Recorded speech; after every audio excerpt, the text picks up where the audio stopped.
봄입니다. 봄하면 맨 먼저 떠오르는 게 꽃이죠. 꽃. 얼마나 사람들이 꽃 때문에 여기저기 찾아다니고, 아마 여기 구례, 하동 거기도 많이 왔을 것이고, 매화 축제인데도 많이 왔을 거고, 전국이 지금 교통이 어려울 정도로 많은 사람들이 이렇게 꽃을 찾아서, 꽃은 아름다운 겁니다. 우리가 이 꽃을 봐도 참이 각각 다르지만 얼마나 아름다워요.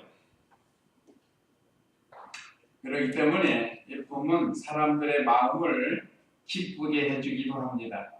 또 죽었던 것 같은 나무들이 싹을 내고 풀들도 다 새싹이 올라오고, 그래서 봄이 되면 이건 소망의 계절이라고 할 수 있습니다. 또 새 생명의 역사가 있는 계절이라고도 할 수 있습니다.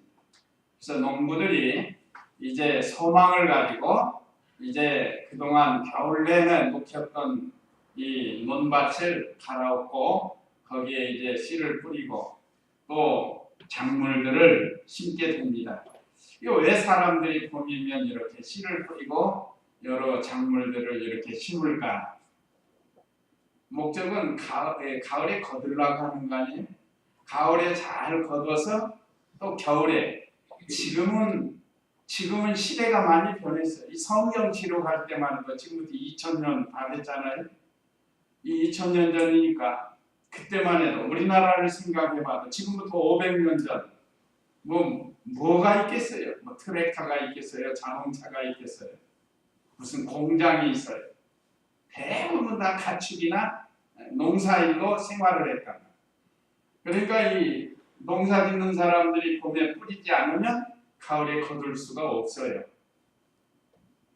자, 이래서 사람들이 생활하기 위해서도 이렇게 봄에 뿌리는 것, 많이 뿌리는 사람은 많이 거두고 적게 뿌리는 사람은 적게 거두어 드린다. 여기서 우리는 신앙의 눈으로 한번 바라봐야 돼. 신앙의 눈. 하나님께서 우리에게 믿음을 선물로 주어서 예수님 믿고 구원받아서 이제는 그 신앙의 눈으로 이런 모든 것들을 바라보면, 자, 우리도 신앙의 열매를 거두기 위해서는 잘 뿌려야 된다. 우리는 금년 연초부터 연말까지 심고 거두는 그런 생활을 해야 된다는 거예요. 그래서 마침내 금년 1년 농사, 신앙의 농사를 잘해서 거두는 그런 우리가 되라고 이 말씀을 우리에게 주신, 그것도 하나님의 아들이 직접 말씀을 주신 겁니다. 그러면 오늘 오전 예배 말씀 참조하시는 첫째, 본문 말씀 내용을 알아야 이 말씀의 의미를 안다 이 말입니다. 그 다음에 두 번째, 네 가지 마음학과 해석. 그 다음에 세 번째는 주님이 비유로 교훈하신 이유, 왜 비유를 들어서 말씀을 하셨는가, 이런 내용으로 오늘 은혜를 받도록 하겠습니다. 먼저 4절 읽어보세요. 씨를 뿌릴 때에 어떤 것은 길가에 떨어지니 새들이 와서 그것을 먹어버렸고. 죄송합니다. 3절도 읽어보세요. 3절. 잘 들어라. 보아라. 씨를 뿌리는 자가 씨를 뿌리러 나가서 씨를 뿌릴 때에 어떤 것은 길가에 떨어지니 새들이 와서 그것을 먹어버렸고. 예수님께서 잘 들어보아라 하고 말씀을 비유로 가르쳐 주십니다. 왜 그런가? 그 1절부터 보면 제자들이 모여서 예수님께 말씀 듣기를 원한다. 1절 읽어보세요. 1절. 예수께서 다시 바닷가에서 가르치기 시작하셨다. 아주 큰 무리가 그분께 모여드니 예수께서 바다에 있는 배에 올라가 앉으시고 무리는 모두 바다를 가까이 하여 육지에 있었다. 예수께서 그들에게 비유들로 많은 것들을 가르치셨는데 예수께서 가르치시는 중에 그들에게 이같이 말씀하셨다. 자, 예수님께서 복음을 전하다가 이제 바닷가에 가셨잖아요. 바닷가. 여기도 우리 바닷가가 있잖아요. 예수님께서 많은 무리가 모였어요. 그러니까 예수님은 배에 올라서 물 위에 있는 배에 올라서 아니면 이 무채 있는 배에도 올라갈 수도 있겠죠. 배에 올라가서 높은 데서 바닷가에 앉아 있는 많은 무리들에게 바닷가에 있는 무리들에게 예수님께서 비유를 들어서 말씀을 가르치셨다.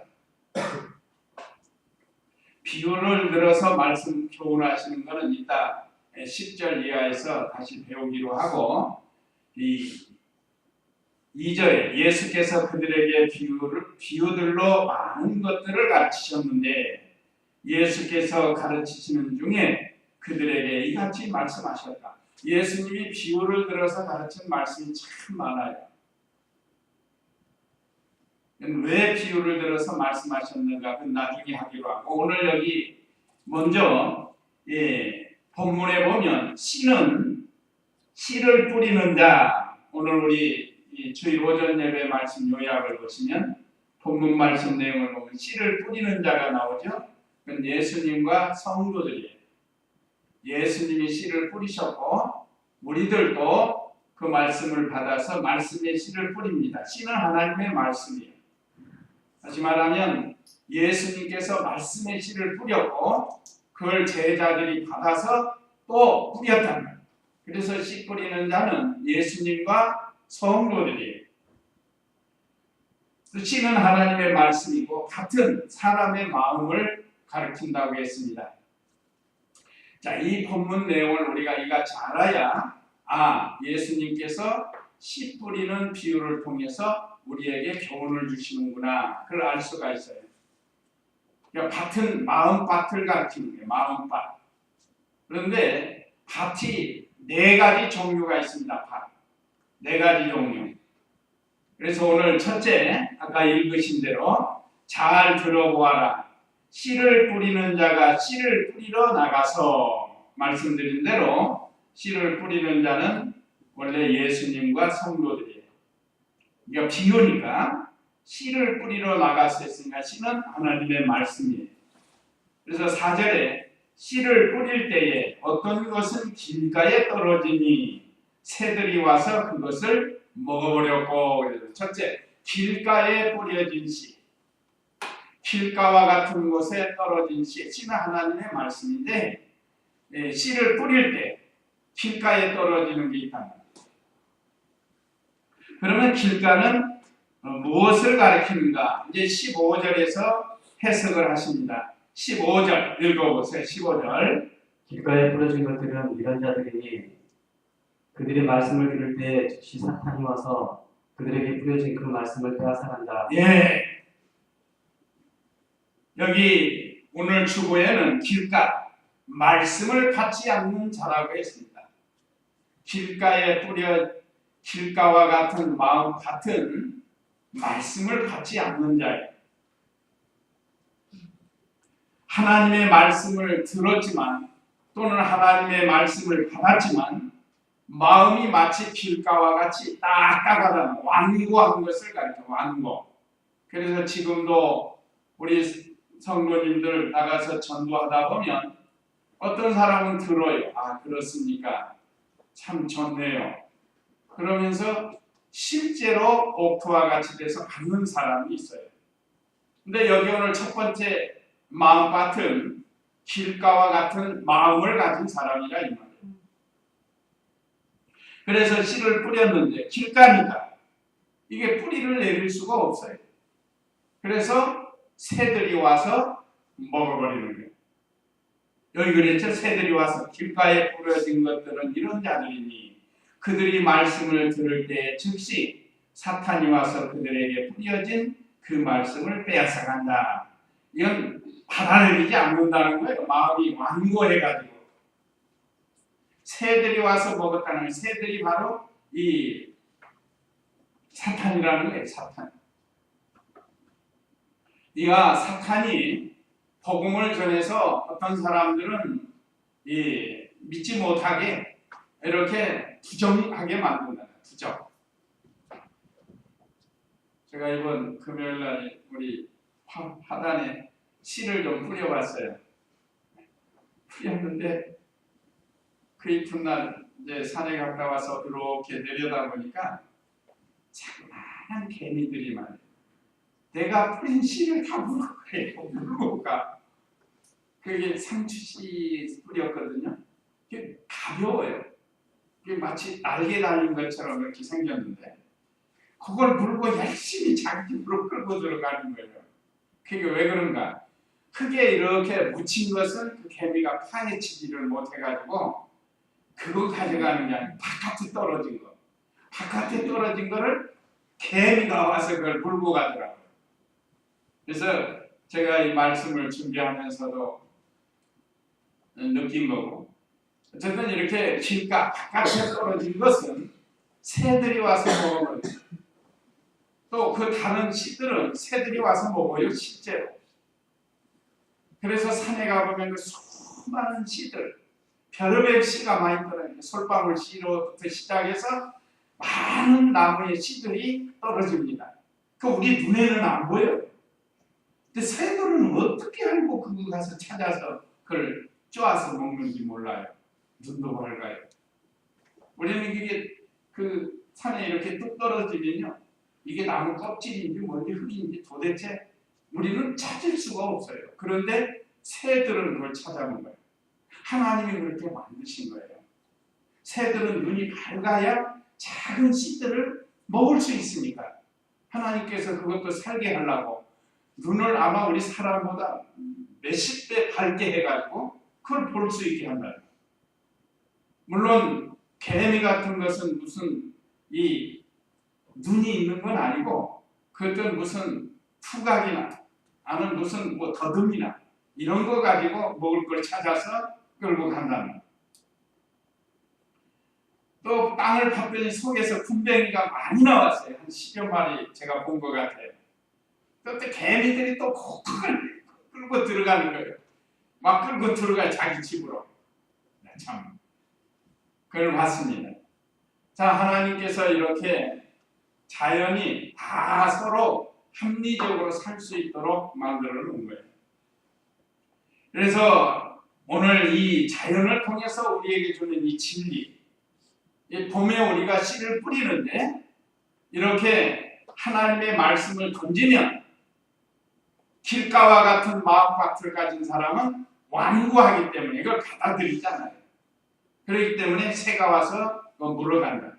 다시 말하면 사탄이 와서 믿지 못하게 방해를 하는 거예요. 그러니까 오늘날 우리도 예수님을 믿어서 구원을 받았는데 우리가 완고한 성도가 되서는 안 됩니다. 아주 기본적으로 예수님 믿지 않는 완고한 사람이 있고 예수님 믿는 성도들 가운데도 마음이 완고해가지고 하나님 말씀을 잘 안 받아요. 그러면 자라날 수가 없어요, 그런 사람. 한번 마태복음 13장 19절에도 같은 내용을 말씀을 했는데 한번 읽어보세요. 13장 19절. 누구든지 그 나라의 말씀을 듣고 깨닫지 못하면 악한 자가 와서 그 마음에 부러진 것을 빼앗아간다. 이러한 자는 길가에 부러진 자이다. 예, 이거 보세요. 누구든지 그 나라의 말씀을 듣고 깨닫지 못하면 그랬습니다. 그러니까 아예 기본적으로 깨닫지 못한 사람이 있고 예수님 믿어도 또 깨닫지 못한 사람이 있어요. 그거 왜 그런가? 그 마음에 뿌려진 것을 빼앗아간다. 악한 자가 와서 빼앗아가는 게 받아들이지 않으니까 길가와 같이 완고해가지고. 근데 지금도 우리 주위에 그런 사람들이 있어요. 뭐 예수님 믿으세요. 뭐 얼마나 완고합니까?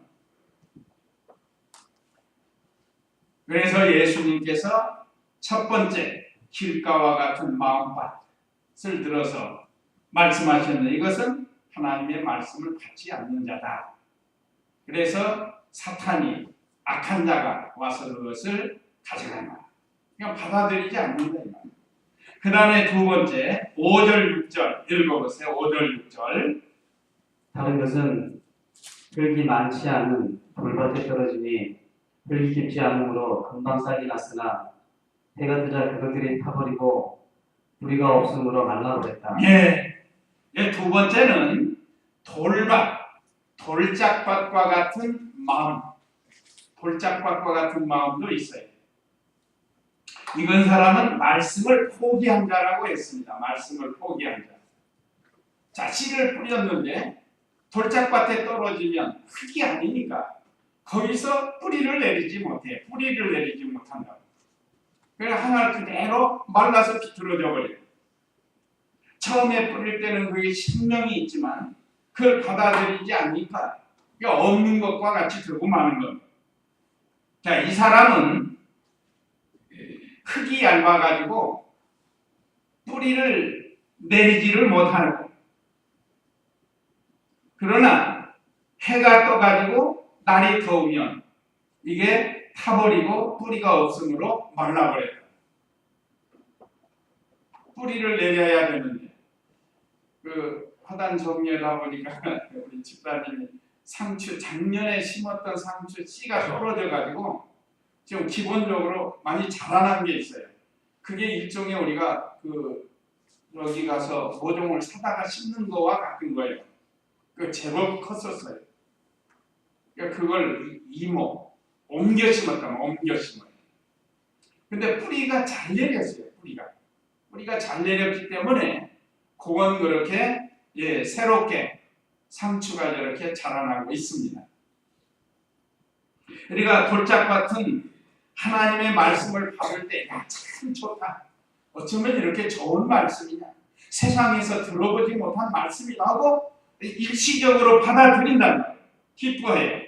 그런데 신앙에 뿌리가 없으니까 조금 무슨 힘든 환난이나 핍박이 오냐? 에이, 안 믿어. 하고 그냥 말아버리는 사람. 그래서 여기 길가와 돌짝밭은 중생하지 못한 사람이라고 합니다. 중생하지 못한 사람. 우리가 예수님 안 믿어도 교회 다니는 거 좋아하는 사람 있고 예수님 말씀을 그렇게 나쁘게 생각하지 않는 사람이 있어요. 그런 사람이. 그게 마치 그런 사람들이 이 돌짝밭과 같은 거예요. 뿌리를 내리죠. 인간의 지혜나 지식, 또 환경의 어떤 어려움, 이런 것들이면 내가 예수님 믿어서 더 어려운가 보다. 이런 미신적인 것, 그런 것 때문에 이 사람은 중단하고 포기하는 거예요. 그래서 그런 사람을 16, 17절에서 해석합니다. 돌밭 16, 17절 읽어보세요. 돌밭 위에 뿌려진 것들은 이런 자들이니 그들이 말씀을 들을 때에 그것을 즉시 기쁘게 받아들이지만 그들 속에 뿌리가 없어서 잠시 있다가 그 말씀 때문에 환난이나 박해가 일어나면 즉시 걸려 넘어진다. 예.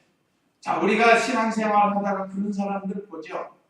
처음에 전도하니까 좋다고 나와가지고 처음에 좀 다니다가 또 시집에서나 또 누가 핍박하고 어떤 혼란이 오고 그러면 아까 말씀드린 것처럼 내가 교회 다녀서 그런가 보다 하고는 포기해버리는 사람.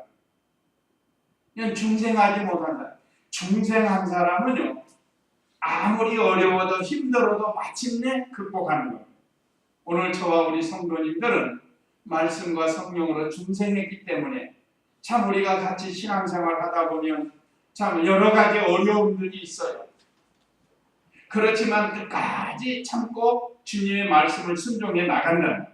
그런데 이 사람은 오늘 여기 16절에 있는 말씀처럼 돌밭 위에 뿌려진 것들은 이런 자들이니 그들이 말씀을 들을 때 그것을 즉시 기쁘게 받아들이지만 좋아해요. 참 좋다.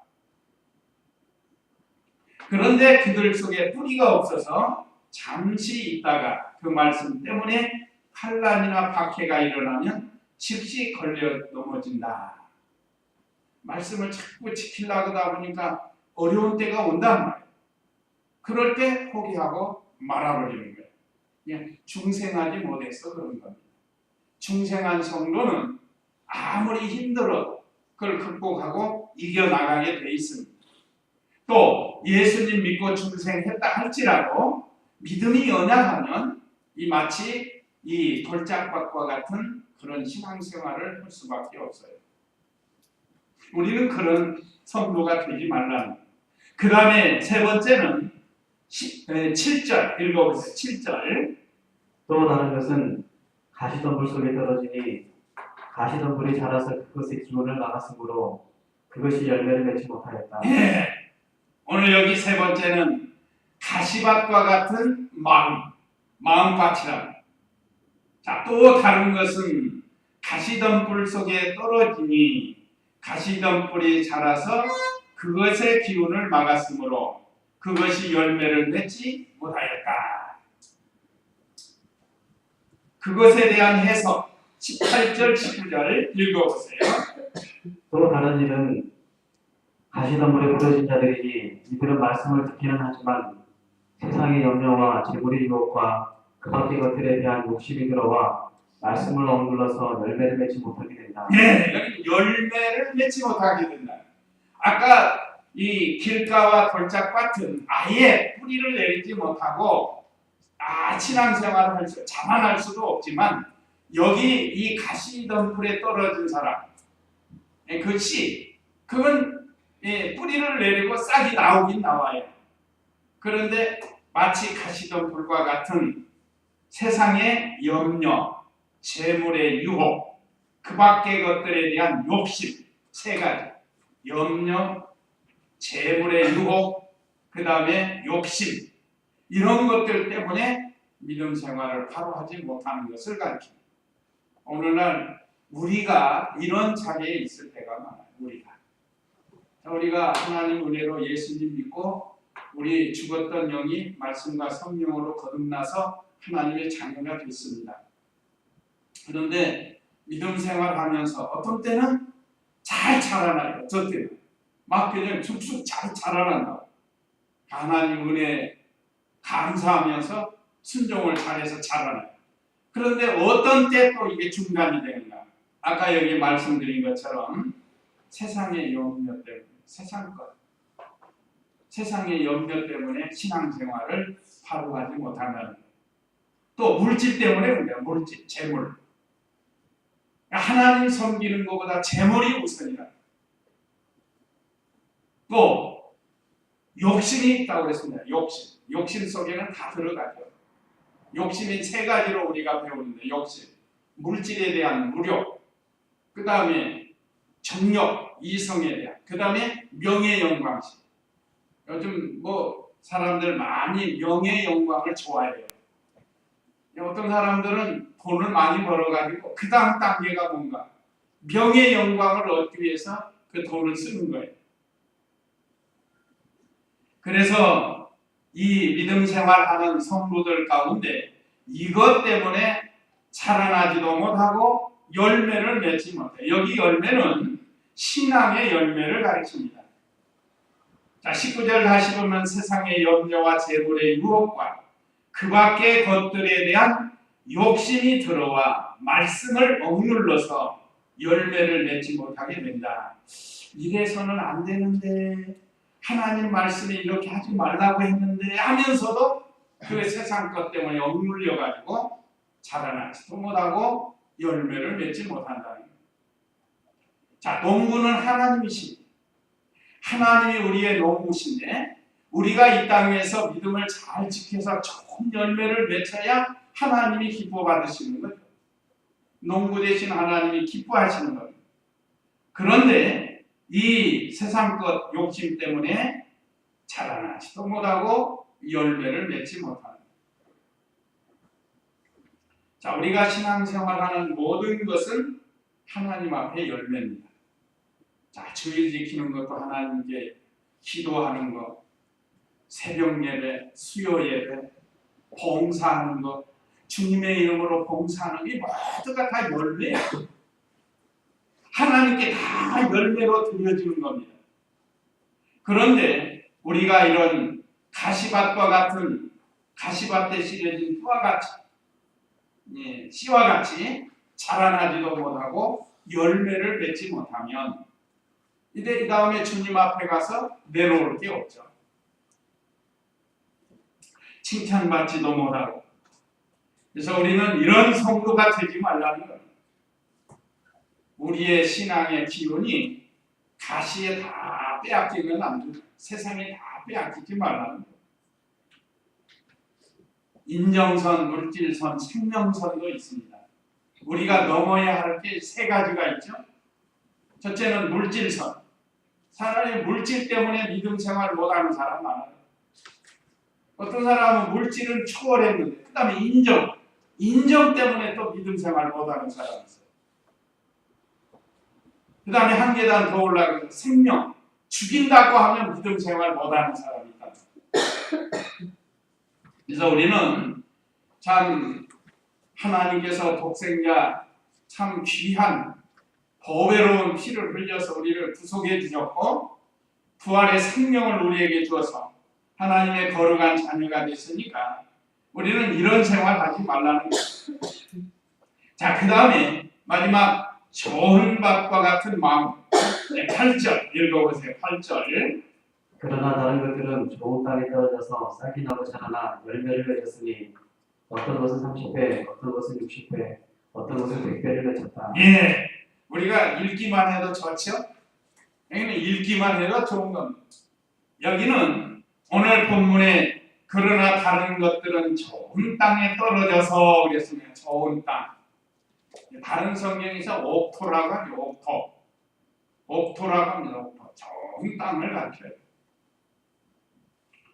사람이 농사를 질 때도 밭을 살 때도 돌짝밭을 사겠어요? 옥토를 사겠어요? 옥토 사는 게 뻔하잖아요. 그러니까 우리 성도들의 마음밭이 이 옥토와 같이 되라는 거예요. 옥토. 자, 옥토는 말씀을 순종하는 자라고 했습니다. 여기 오늘 그러나 다른 것들은 좋은 땅에 떨어져 싹이 나고 자라나 열매를 맺으니 어떤 것은 30배, 어떤 것은 60배, 어떤 것은 100배를 맺었다. 참 이 농부가 얼마나 좋아할까요? 오늘 우리가 30배, 60배, 100배 결실을 하면 우리 하나님이 기뻐하십니다. 누가복음 8장 15절 한번 읽어보세요. 누가복음 8장 15절에서는 같은 내용을 뭐라고 말씀하십니다. 읽어보세요. 그러나 좋은 땅에 떨어진 것들은 바르고 착한 마음으로 말씀을 듣고 잘 간직하여 인내로 열매를 맺는 자들을 뜻한다. 예, 이 누가복음에서는 또 이렇게 기록이 됐습니다. 자, 그러나 좋은 땅에 떨어진 것들은 바르고 착한 마음으로 말씀을 듣고 하나님 말씀을 들을 때 바르고 착한 마음으로 받는다. 또 잘 간직해서 인내한다는 건 잘 순종하는 거예요. 중간에 포기하지 않냐고. 끝까지 참는다는 거예요. 그래서 마침내 열매를 맺는다. 그래서 인내로 열매를 맺는 자들을 뜻한다. 하나님 말씀을 인내하면서 잘 순종하는 자. 오늘 본문에서는 30배, 60배, 100배의 열매를 맺게 해준다고 했습니다. 자, 그러면 열매를 맺는 것이 농사, 같이 해야 할 일이고 농부가 소망하는 거예요. 농부가 씨를 뿌렸는데 열매가 없다고 합니다. 지금도 보면 논이 어떤 논은 지금은 아니지만 이제 가을에 추수 때가 됐는데 어떤 논은 누렇게 익어가지고 고개를 숙인 벼가 있다. 근데 어떤 논은 그냥 전부 이렇게 바짝 서 있다. 그건 열매가 없어서 그래요. 이번에 사경에서도 우리 목사님이 어떤 논은 피 하나도 없이 그냥 깨끗한 논이 돼가지고 정말로 알곡이 잘 맺었는데 어떤 논은 이게 피밭인지 벼밭인지 알 수가 없게 된다. 왜 그러면? 그건 게을러서 그래요.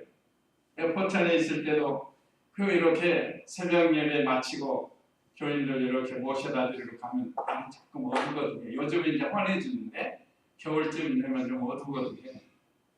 그럼 보면은 이 사람이 일찍 나와서 논을 벌써 가꾸고 있어요. 그래서 그 사람의 논은 깨끗해요. 피가 없어요. 근데 어떤 논은 피가 그냥 여기저기 막 올라와요. 피는 그냥 못 쓰는 거예요. 논에 벼에 피해를 주는 거예요. 자, 그래서 우리는 오늘 이 열매를 잘 맺으려면 기본적으로 해야 할 게 옥토가 돼야 됩니다. 옥토. 옥토, 좋은 땅. 먼저 좋은 땅이 돼야 돼.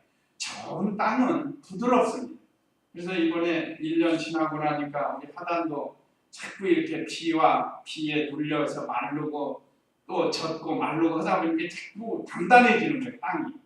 그러니까 거기다는 씨 뿌리면 안 돼. 이걸 다 갈아엎은 거예요. 삽으로 다 갈아엎어가지고 잘 가스려요. 왜 돌이 또 그렇게 많이 나와요? 작년에도 돌 건져내는 또 돌이 어떤 사람은 새끼를 친다는 말이 있는데 돌이 또 나오는 거예요. 그 돌 없이 잘 부드럽게 하는 거예요. 그것이 이제 옥토예요, 옥토. 이렇게 부드럽게 해야 되는 거예요. 이것은 오늘 우리에게 말하면 우리의 마음밭이 부드러워지려면 회개하고 하나님의 말씀에 대해서 온유해야 됩니다. 그래야 우리 마음밭이 부드러워져요. 부드러워야 하나님 말씀을 잘 받아요. 아까 말씀드린 길가나 돌짝밭 같이 돼서는 안 돼요. 또 가시밭과 같이 돼서도 안 됩니다. 우리의 마음은. 또 그러면 부드러운 땅을 만들려면 어떻게 해야 되는가? 기경이라는 말이 있는데 한번 예레미야 4장 3절 예레미야 4장 3절 말씀 한번 읽어보세요.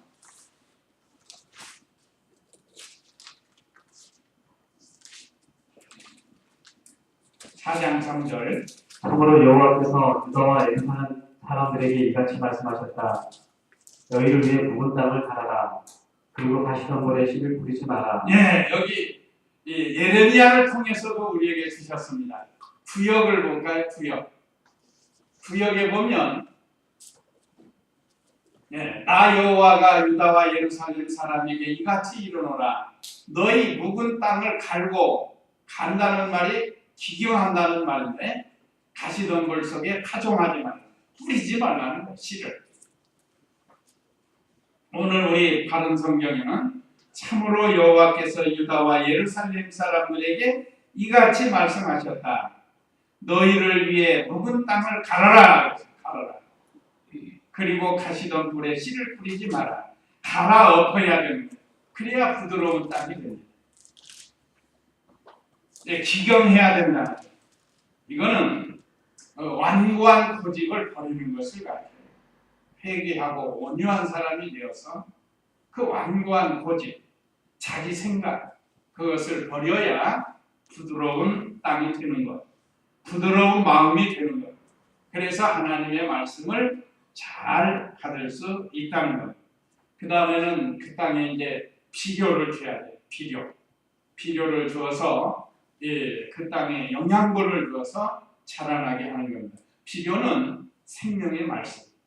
생명의 말씀이 비료와 같아요. 이제 앞으로 우리 식물에도 이제 비료를 주는 거예요. 자, 그래야 이 좋은 밭이 된다는 것.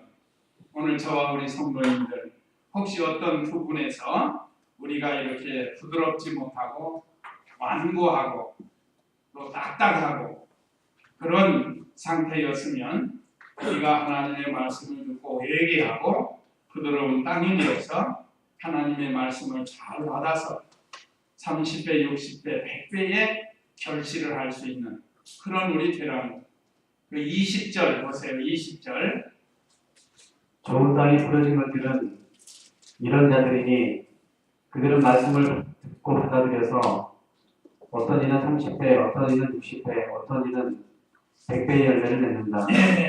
그냥 순종하는 자에게 하나님께서 30배, 60배, 100배의 열매를 맺히게 해주신다고 했습니다. 우리 저와 우리 성도님들이 이런 좋은 땅에 뿌려진 마음밭이 되어서 하나님 말씀을 잘 순종해서 열매를 맺어야 해요. 자, 그 다음에 주님이 비유로 교훈하신 이유 10절 읽어보세요. 10절 예수께서 홀로 계실 때에 주위에 있는 자들이 12 제자와 함께 그 비유들에 관하여 그분께 물었다. 예수께서 그들에게 말씀하시기를 너희에게는 하나님 나라의 비밀이 주어졌으나 바깥 사람들에게는 모든 것이 비유들로 주어진다. 자, 여기 하나님의 나라를 쉽게 가르쳐 주신다고 했습니다. 자, 예수께서 홀로 계실 때 주위에 있는 자들이 12제자와 함께, 그러니까 12제자는 기본적으로 예수님 따라다니고 그 주위에 많은 무리가 지금 따라다닌다. 뭐 하려고 예수님 따라가죠? 이 생명의 말씀, 복음을 들으려고 하는데, 뭐 또 어떤 사람이 이적을 보려고 하는 사람도 있죠. 이적을 보려고 하는 사람도 있어요. 그렇지만 12제자와 함께 그 비유들에 관하여 그분께 물어봤어요. 선생님, 왜 이렇게 비유로 말씀하십니까? 하고 말했다. 그러니까 예수께서 그들에게 말씀하시기를 너희에게는 하나님의 나라의 비밀이 주어졌으나 바깥 사람들에게는 모든 것이 비유들로 주어진다 하고 말씀해 주셨습니다. 하나님 나라의 비밀은 복음이에요. 택한 백성들에게는 허락된 특별 계시입니다. 그래서 이 자연과 생활을 통해서 좀 더 많은 진리를 배울 수 있도록 이 자연 계시를 또한 우리에게 주셨어요. 계시, 감추어뒀던 것을 열어 보여주는 건데, 그건 하나님과 하나님의 뜻이 감추어져 있는데 열어서 보여준다 하는 것이 계시거든요. 그러면 그게 뭔가? 첫째는 이 자연 계시가 있습니다. 자연 계시. 자연을 통해서 하나님의 뜻을 나타내 보여준다. 그런데 타락한 인간 이걸 몰라요. 그래서 하나님이 주신 것이 특별 계시. 이건 성경입니다. 성경을 우리에게 주신 거예요. 그러니까 우리는 예수님 믿고 성경을 배우고 보니까 자연이 제대로 보이는 거예요. 이 자연 계시를 통해서, 자연을 통해서 하나님의 뜻을 알 수 있게 해주셨다는 거예요. 그래서 이번 부활의 계절에 얼마나 자연을 통해서 우리가 하나님의 뜻을 알게 되었어요. 그래서 우리는 이 성도들에게는 특별 계시를 주었습니다. 그러니까 비밀이에요. 공개된 비밀. 그러나 세상 사람들은 우리는 이 특별 계시를 가지고 자연 계시를 통해서 하나님의 뜻을 발견할 수가 있어요. 그렇지만 이 특별 계시를 믿지 않는 사람들은 아무리 자연을 봐도 하나님의 뜻을 알 수 있다 없다? 없다. 중생하지 못한 사람은 하나님의 뜻을 자연을 보고 몰라요. 그냥 좋다고만 하는, 좋다만 하는. 우리 성도들은 하나님께 하나님의 지혜와 능력을 찬양하고 감사할 수 있습니다. 그래서 비유로 이렇게 말씀하신 것은 하나님 나라를 쉽게 가르치기 위한 12절 읽어보세요. 12절. 이는 그들이 보고 또 보아도 이해하지 못하고 듣고 또 들어도 깨닫지 못하게 하여 그들이 돌아서서 용서받지 못하게 하는 것이다. 예, 불택자는 진리를 깨닫지 못하는, 불택자는 중생하지 못한 사람, 하나님의 생명이 없는 사람, 그런 사람은 깨닫지 못하는 거예요. 그래서 9절로 읽어보세요. 9절. 또 말씀하시기를 들을 귀가 있는 자는 들어라 하셨다. 예, 들을 귀가 있는 자는 들어라 한 것은 영의 귀로 들으라는 게 영의 귀. 우리는 영의 귀를 주셨습니다. 그래서 그들이 보고 또 보아도 이해하지 못하고 듣고 또 들어도 깨닫지 못하게 하여, 이건 불택자들, 그들이 돌아서서 용서받지 못하게 하려는 것이다. 자, 그런데 우리는 하나님의 비밀을 쉽게 깨닫게 하려고 특별 계시를 먼저 주시고 자연 계시를 통해서 하나님의 뜻을 알게 해주셨습니다. 이 얼마나 감사한 일이에요. 우리는 영의 귀를 열어주신 거예요. 하나님께서. 지혜도 주시고. 자, 마지막 13절 읽어보세요. 예수께서 그들에게 말씀하셨다. 너희가 이 비유를 알지 못한다면 어떻게 모든 비유를 이해하겠느냐. 씨를 뿌리는 자는 말씀을 뿌린다. 예. 자, 예수께서 그들에게 말씀하셨다. 너희가 이 비유를 알지 못한다면 어떻게 모든 비유를 이해하겠느냐. 앞절에 대한 해석이 이제 14절 이하로 기록이 된 겁니다. 그러니까 우리 3절 이하의 비유로 말씀하신 씨 뿌리는 비유에 대한 해석이 그래서 나와서 서로 짝이 맞는 거예요. 그래서 예수님이 비유로 말씀하시고 그것에 대한 해석을 통해서 오늘 우리가 참으로 이 땅에 살면서 이 봄에 씨 뿌리는 계절을 맞이해서 우리 마음밭이 좋은 땅, 옥토와 같이 되어서 하나님 말씀 잘 받아서 금년에도 좋은 열매를 맺는 저와 우리 성도님들 되시기 바랍니다. 자, 우리에게 주시는 교훈 1, 2, 3 읽고 마치겠습니다. 자, 우리에게 주시는 교훈 1. 씨를 뿌려야 할 때 뿌려야 돼. 봄에 뿌려야지 뭐 다 지난 가을에 뿌려야 거두기가 어려워. 금방 추워지니까. 자, 그 다음에 2. 씨를 뿌릴 때 아까 그 시편에서 울며 씨를 뿌린다고 그랬죠. 그래서 그건 고난이에요. 고난을 각오하고 우리도 부지런히 내 자신에 대해서 또 다른 사람에게 이 씨를 뿌려야 된다. 그 다음에 3. 씨를 뿌리면 반드시 기쁨으로 거두게 해주시는 거예요. 씨는 하나님의 말씀인데 우리가 우리 자신에게 잘 뿌려지게 하고 또 다른 사람에게 잘 뿌려서 마침내 거두어드리는 그런 우리의 신앙이 되어야 되겠습니다. 이제 이 말씀 기억하시고 우리 다 같이 잠시 기도하겠습니다.